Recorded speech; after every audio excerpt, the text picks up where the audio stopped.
भागलपुर के बरारी थाना क्षेत्र स्थित विक्रमशिला सेतु पर पुलिस ने वाहन चेकिंग के दौरान शराब की एक बड़ी खेप बरामद की। साथ ही एक बोलेरो और एक स्कॉर्पियो समेत 4 तस्करों को गिरफ्तार भी किया। शराब की खेप ले जा रही स्कॉर्पियो गाड़ी एमडीएम के डीपीओ कुमार रत्नेश की बताई जा रही है। गाड़ी के आगे लाल रंग की प्लेट डीपीओ एसडीएम सहरसा लिखा हुआ है। अब पुलिस के लिए बड़ा सवाल है कि क्या शराब की तस्करी में डीपीओ की भी संलिप्तता है या डीपीओ की जानकारी के बिना उनकी गाड़ी से शराब ढोया जा रहा है। पुलिस पूरे मामले की बारीकी से जांच कर रही है। वहीं गिरफ्तार आरोपियों ने बताया कि झारखंड के गोड्डा से शराब की खेप को सहरसा लेकर जाना था, जहां अलग अलग जगहों पर इसकी डिलीवरी भी होनी थी। वहीं पुलिस ने बताया कि एक बेलोरो गाड़ी में कई कार्टून अंग्रेजी शराब भरकर ले जाया जा रहा था। किसी ने गुप्त सूचना दी थी कि शिक्षा विभाग के अधिकारी की गाड़ी से शराब झारखंड से सहरसा जा रही है। सूचना मिलते ही पुलिस ने विक्रमशिला सेतु समीप वाहन चेकिंग अभियान शुरू कर दिया। थोड़ी ही देर में एक व्हाइट कलर की स्कॉर्पियो जिसके आगे डीपीओ एमडीएम सहरसा लिखा हुआ था, पुलिस ने उसे रोका। उसी गाड़ी के ठीक पीछे एक सफेद रंग की बोलेरो गाड़ी भी थी। पुलिस ने जब गाड़ी की चेकिंग की तो ड्राइवर ने बताया कि पीछे सहरसा के डीपीओ बैठे हुए हैं। बावजूद इसके पुलिस ने स्कॉर्पियो की जांच की, जिसमें पुलिस ने स्कॉर्पियो गाड़ी से 4 कार्टून अंग्रेजी शराब बरामद कर लिया। वे स्कॉर्पियो गाड़ी के ठीक पीछे बोलेरो चालक गाड़ी को लेकर भागने की कोशिश करने लगा। गाड़ी लेकर भागने के दौरान वहां चेकिंग कर रहे एक एसआई को चोट भी लग गई। भागने की नाकाम कोशिश करने के दौरान पुलिस ने बोलेरो चालक को वाहन चेकिंग के दौरान पकड़ लिया। पुलिस ने बोलेरो से लगभग 2 दर्जन शराब से भरी कार्टून भी बरामद किया। वहीं गाड़ी में सवार 3 शराब तस्करों को भी गिरफ्तार किया गया। वहीं पुलिस ने बताया कि डीपीओ ने गाड़ी भाड़े पर ले रखी थी। डीपीओ के नाम पर शराब तस्कर इस गाड़ी से शराब की तस्करी कर रहे थे। गिरफ्तार आरोपियों में सहरसा के रहने वाले हर्ष आनंद, नीरज कुमार, देवराज और राहुल कुमार है। राहुल डीपीओ का ड्राइवर है। वहीं बरारी पुलिस सभी गिरफ्तार शराब तस्करों को थाना लाकर पूछताछ कर रही है।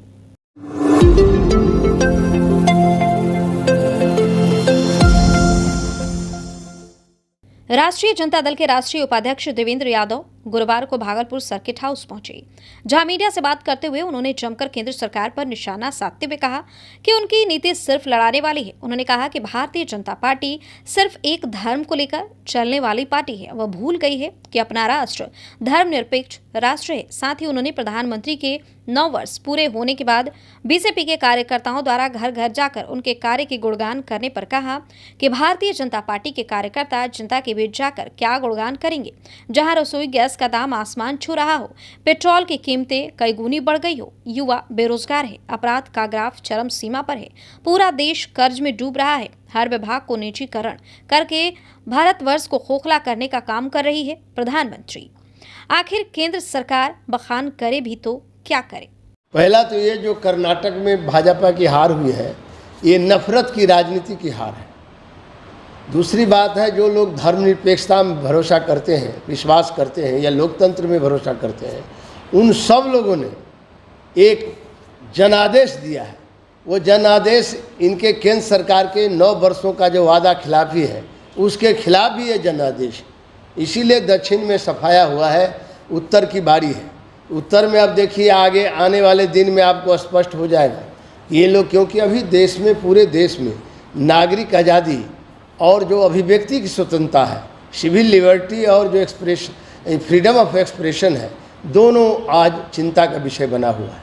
और हम लोग को पूरा भरोसा है कि जो बुनियादी मुद्दा है, जैसे बेरोजगारी है, महंगाई है, किसानों की समस्या है, मजदूरों की समस्या है, उससे ध्यान भटकाकर अब कोई जनादेश नहीं ले पाएगा।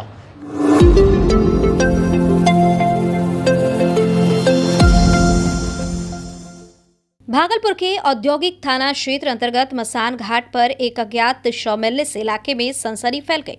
दरअसल घाट किनारे स्थानीय लोग जब पहुंचे तो एक वृद्ध व्यक्ति के शव को घाट किनारे फेंका हुआ पाया, जिसकी जानकारी ग्रामीणों ने स्थानीय पुलिस को दी। पुलिस द्वारा छानबीन के बाद मृतक के परिजनों को पता चला।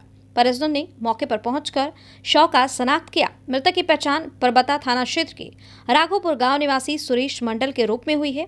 मामले को लेकर मृतक के पुत्र सिकंदर मंडल ने बताया कि उनके पिता विगत वर्षों से खेत की भौलेदारी करते हैं। वहीं स्थानीय दबंग बॉकी यादव की भैंस बीते शाम खेत में घुस गई, जिसको लेकर सुरेश ने भैंसों को खेत से बाहर लेकर जाने को कहा। इसी बात पर दोनों के बीच कहासुनी हो गई और देर रात बदमाशों ने उसे अगवा कर बेरहमी से पिटाई कर सुरेश मंडल की हत्या कर दी। परिजन हत्या का आरोप स्थानीय दबंग प्रदीप मंडल, संजय मंडल, बाकी यादव, अरुण मंडल, जनार्दन मंडल, राम मंडल और सुदीन मंडल पर लगा है। परिजनों ने कहा कि देर रात सुरेश जब घर नहीं लौटे तो उन्हें उनकी चिंता सताने लगी, जिसके बाद पुलिस द्वारा खबर मिलने पर जब मौके पर पहुंचे तो शव को गंगा घाट के किनारे पाया गया। परिजनों ने कहा है कि हत्या में शामिल लोग इसी तरह से सभी भागीदारों से रंगदारी मांगते हैं और नहीं देने पर उनके साथ मारपीट करते हैं। मृतक सुरेश, जिनकी खेत की रखवाली करते थे, उनका नाम सब और निवासी सूरज यादव बताया जा रहा है। वहीं घटना की जानकारी मिलने पर औद्योगिक थाना प्रभारी कौशल भारती घटनास्थल पर पहुंची, जबकि पुलिस मृतक के फर्द बयान पर आगे की कार्रवाई में जुट गई है।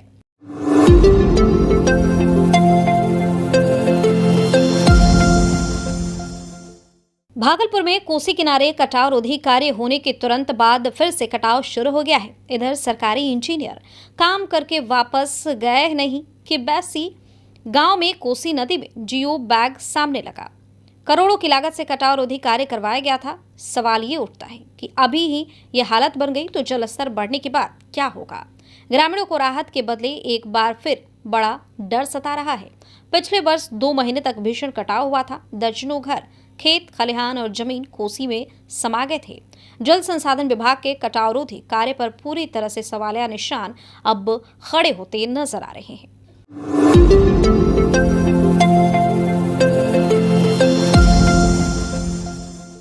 भागलपुर में गुरुवार को कड़ी सुरक्षा के बीच पंचायत उपचुनाव हुई। सुबह 7 बजे से भागलपुर के सुल्तानगंज प्रखंड के कुमैठा पंचायत में मुखिया उपचुनाव को लेकर मतदान की प्रक्रिया शुरू हुई।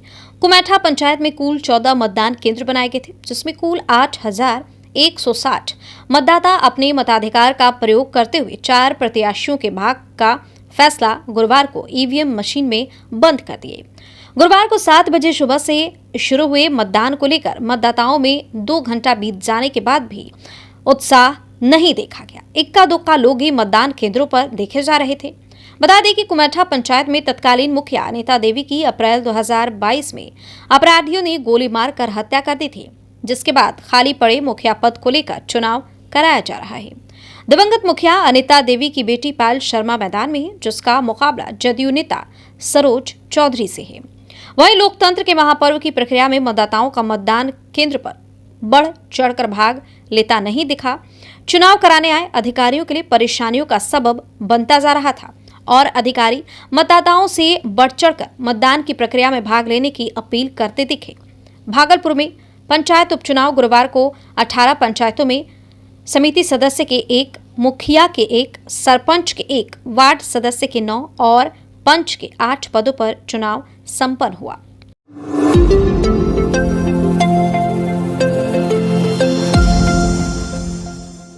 भागलपुर जिला अंतर्गत नाथनगर प्रखंड क्षेत्र के रामपुर दरियापुर मुख्य मार्ग के महमदपुर के समीप सड़क में जल जमाव से लोगों को आवाजाही करने में काफी परेशानियों का सामना करना पड़ रहा है।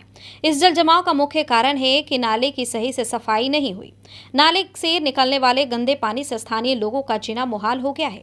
बता दें कि सड़क से होकर करीब आधा दर्जन पंचायत के लोग हर रोज आवाजाही करते हैं। पढ़ाई करने विद्यालय आने जाने वाले छात्र छात्राओं को भी काफी परेशानी का सामना करना पड़ रहा है। आए दिन छात्र छात्राएं इस पानी में गिरकर जख्मी भी हो जाते हैं और फिर वापस घर जाना पड़ता है। इससे बेखबर स्थानीय प्रखंड प्रशासन और जनप्रतिनिधि मूकदर्शक बने हुए हैं। इस मार्ग में नाले का गंदा पानी सड़क पर बहने से स्थिति नरकीय हो गई है। इससे लोगों का पैदल चलना दोपहर तक हो गया है।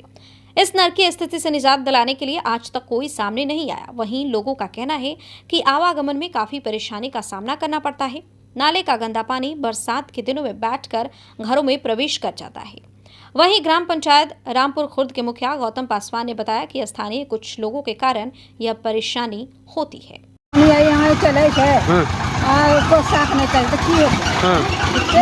कितना दिनों से दिक्कत है कि सबका दिक्कत है। केकरा सबके?